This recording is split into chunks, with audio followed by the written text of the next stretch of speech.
Hello students. आज हम बात करेंगे ईडी के बारे में। ईडी बहुत ही चर्चा का विषय बना हुआ है। ईडी काफ़ी मीडिया में ईडी के बारे में लोग सुन रहे हैं। तो आज हम जानते हैं ईडी क्या है और ये क्या काम करता है। ठीक है। तो ईडी जो है उसकी पूरी फुल फॉर्म है इन्फोर्समेंट डायरेक्टोरेट। Enforcement directorate. और ये जो इस्टेब्लिश हुआ था ये 1 मई 1956 को हुआ था। ठीक है। और इस जैसे कि इसका नाम से ही पता चल रहा है इन्फोर्समेंट यानी कि लागू करवाना। ठीक है। तो यानी कि इसके 3 फीचर्स हैं जो ये करता है। ठीक है। और उस फीचर को इस एक्ट में दिया गया है। ठीक है। इन 3 एक्ट में दिया गया है। जो पहला एक्ट है फ्यूजिटिव इकोनॉमिक ऑफेंसेस एक्ट, दूसरा है फॉरेन एक्सचेंज मैनेजमेंट एक्ट, और तीसरा बहुत ही चर्चा में बना हुआ है PMLA, prevention of money laundering act. तो क्या है ये और ईडी क्या काम करता है? वो ये करता है कि अगर कोई फ्यूजिटिव इकोनॉमिक ऑफेंस हुआ है, ठीक है, जो एक्ट बनाया गया 2018 में, और इसके अंतर्गत क्या होता है कि अगर कोई ऑफेंडर है जिसके खिलाफ किसी भी कोर्ट में भारत के किसी भी कोर्ट में कोई अरेस्ट वारंट इशू कर दिया गया है और वो देश छोड़ के भाग चुका है, तो ऐसे ऑफेंडर्स को कहते हैं फ्यूजिटिव इकोनॉमिक्स ऑफेंडर, है ना। और ये एक्ट जो है फ्यूजिटिव इकोनॉमिक ऑफेंसेस एक्ट, ये था 2018 में आया।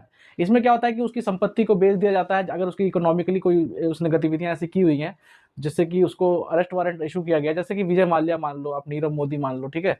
ये सारे फ्यूजिटिव ऑफेंडर है। ठीक है। समझ में आ रही बात? तो ये तो हो गया फ्यूजिटिव इकोनॉमिक ऑफेंडर की अगर बात आएगी तो ईडी इसमें काम करता है। ठीक है। दूसरा है फॉरेन एक्सचेंज मैनेजमेंट एक्ट, यानी कि फॉरेन एक्सचेंज मैनेजमेंट में विदेशी मुद्रा में अगर कोई गलत गतिविधियां पाई जाती हैं, ठीक है, तो उसमें अगर एक्सटर्नल ट्रेडिंग में कुछ गड़बड़ियां कर देता है कोई, तो उसके लिए ये foreign exchange management act FEMA लागू हुआ 1999 में। इससे पहले फेरा था। ठीक है। फॉरेन एक्सचेंज रेगुलेटिंग एक्ट था पहले। ठीक है। अब आ गया फॉरेन एक्सचेंज मैनेजमेंट एक्ट 1999 में। ठीक है। अब एक बहुत ही इंपॉर्टेंट है पीएमएलए एक्ट क्या था, ठीक है, और क्या है, 2002 में आया था ये। और ये ईडी का बहुत ही ज्यादा चर्चा का विषय बना हुआ है पीएमएलए, जिसके तहत ईडी जो है गिरफ्तार करता है मैक्सिमम केसेस में इंडिया के अंदर। ठीक है। मैक्सिमम केसेस में पीएमएलए के तहत ही ईडी ज्यादातर गिरफ्तार करता है, किसी को पूछताछ के लिए बुलाता है। अभी हाल ही में सुप्रीम कोर्ट ने यह भी कहा है कि अगर ईडी जो है किसी के ऊपर अगर डाउट करता है और उसको बुलाता है तो उसको जाना ही पड़ेगा। ठीक है। इसी वजह से सुप्रीम कोर्ट के गाइडलाइन पहले जजमेंट अरविंद केजरीवाल ने भी पढ़ ली थी, जिसकी वजह से उन्होंने अपना जो पिटीशन दिया था वो वापस ले लिया कि भाई ईडी बार बार उन्हें बुला रहा है ना। तो इन्होंने बोला कि भाई इससे मेरा जो है मतलब मेरे को प्रॉब्लम हो रही है, मतलब या फिर मेरा टाइम खराब हो रहा है, जो भी है। ठीक है। सुप्रीम कोर्ट ने पहले जो झारखंड के सीएम थे उनके खिलाफ भी, अगर उनके वकील ने भी ऐसा कहा था तो भाई उनको क्या कर दिया, ईडी सुप्रीम कोर्ट ने कहा कि भाई अगर ईडी अगर आपको बुलाता है तो आपको जाना पड़ेगा। ठीक है। तो इसलिए सुप्रीम कोर्ट में जाने से पहले ही अरविंद केजरीवाल ने अपने पिटीशन को वापस ले लिया। ठीक है। और रिमांड को फेस करना सही समझा। ठीक है। तो ये पीएमएलए क्या था? पीएमएलए होता है prevention of money laundering act. अब मनी लॉन्ड्रिंग क्या होता है? मनी लॉन्ड्रिंग का मतलब होता है कि काले धन को, यानी ब्लैक मनी को किस तरह से व्हाइट किया जा रहा है।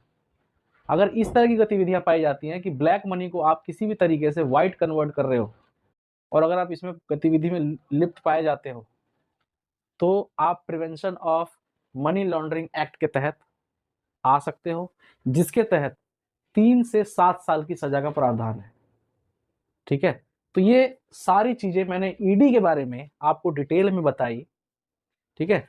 इतनी डिटेल में बता दी तो आप ईडी के बारे में सब कुछ जान चुके हैं। ईडी एक इन्फोर्समेंट डायरेक्टोरेट है जो इन 3 एक्ट्स के ऊपर काम करता है। अगर इसमें कोई गतिविधियां उल्टी सीधी पाई जाती हैं तो ईडी अपने एक्टिव हो जाता है। ठीक है। तो इसी तरह की और भी इंफॉर्मेटिव वीडियो के लिए चैनल को सब्सक्राइब कर लें, वीडियो को लाइक कर लें और शेयर जरूर करें। Thank you so much. मिलते हैं नेक्स्ट वीडियो में।